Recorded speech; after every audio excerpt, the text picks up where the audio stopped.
कथा घ्यावे ऐकुनी आता, येरमाळ्याच्या येडाईची सांगतो कथा।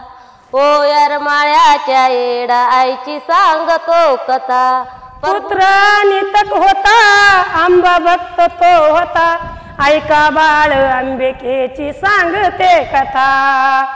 ऐका बाळ अंबिकेची सांगते कथा। प्रभू रामचंद्र वनवाशी गेले, अंतरयामी ते पोथी पाले।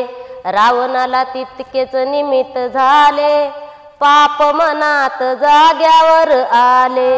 नगर जिल्ह्यामध्ये भिंगार गाव ते होत बहु सुंदर, आंबेचा भक्त तिथे रायाचा, पूजाया मंदिरात येयाचा। रूप खोट जगाला दावून, रावण गेला साधू होऊन।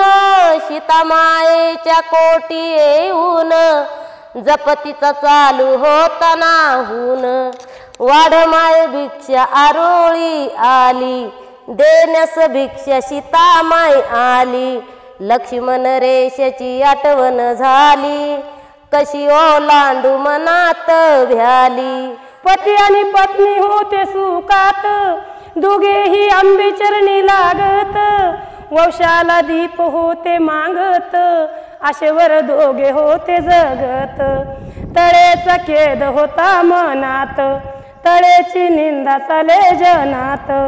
तळेला कुणी मान देईना, बरे म्हणून कुणी पाहिना।